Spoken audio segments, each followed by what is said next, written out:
Selamat pagi, salam sejahtera. Isu hangat pagi ini, darurat resolusi Badan Peguam akan file tuntutan di mahkamah. Berita sepenuhnya, Badan Peguam Malaysia telah memberi mandat kepada Majlis Peguam untuk mengambil sebarang langkah yang difikirkan perlu mengenai pengisytiharan darurat dan ordinan darurat. Hal ini berdasarkan resolusi yang disahkan semalam oleh anggotanya pada Mesyuarat Agung Tahunan Badan Peguam Malaysia yang ke-75.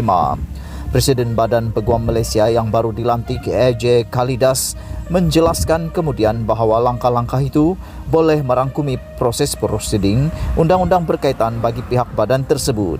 Mengenai usul yang telah diluluskan hari ini bersangkutan proklamasi darurat dan juga ordinan berkaitan, Badan Peguam Malaysia telah memberi mendapat mandat kepada kami untuk memulakan tuntutan undang-undang berhubung perkara ini atau melakukan apa yang perlu.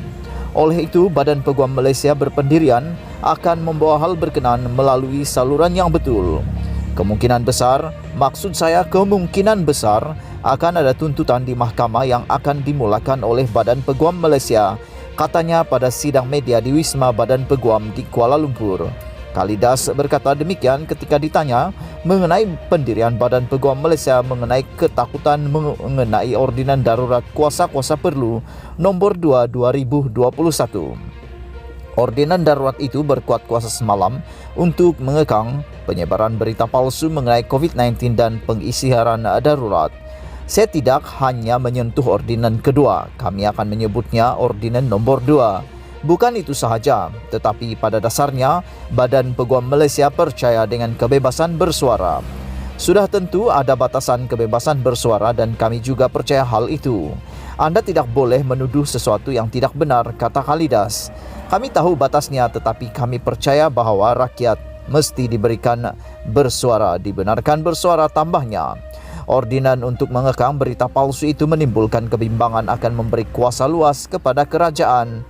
Pun begitu, Menteri Komunikasi dan Multimedia Saifuddin Abdullah semalam berkata, ordinan berita palsu bukan untuk menyekat kebebasan media dan menghalang mana-mana pihak mengkritik kerajaan. Sebaliknya, dia menegaskan ia dilaksanakan untuk memerangi berita palsu berkaitan COVID-19 dan perintah darurat yang dikuatkuasakan kerajaan ketika ini. Peraturan baru yang berkuat kuasa pada 12 Mac itu memperuntukkan hukuman denda tidak lebih RM100,000 atau penjara tidak lebih 3 tahun atau kedua-dua sekali, manakala bagi kesalahan yang berterusan pula, denda yang dikenakan tidak lebih RM1,000 bagi setiap hari selama kesalahan itu berterusan selepas sabitan. Ordinan itu memberi takrifan berita palsu termasuklah apa-apa berita, maklumat, data, laporan keseluruhan atau sebahagiannya palsu yang berhubungan dengan COVID-19 atau proklamasi darurat, sama ada dalam bentuk rencana, visual atau rakaman audio atau dalam apa-apa bentuk lain yang boleh menggambarkan perkataan atau idea. Ia terpakai kepada semua individu tanpa mengira kewarganegaraan dan walaupun kesalahan dibuat di luar Malaysia.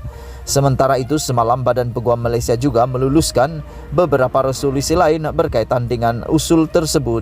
Salah satunya adalah ordinan darurat termasuk Seksyen 14 dan 15 tidak sah dan melanggar perlembagaan. Selain memulakan tuntutan undang-undang, Majlis Peguam juga diberi mandat untuk menjabar keabsahan proklamasi darurat, ordinan darurat dan apa-apa ordinan berikutnya. Tindakan undang-undang itu juga akan memohon mahkamah mengeluarkan perintah relief sementara atau relief tetap yang dianggap perlu. Peguam Malaysia juga meminta kerajaan untuk mengambil langkah-langkah perlu untuk menasihati yang di-Pertuan Agong supaya memanggil Parlimen.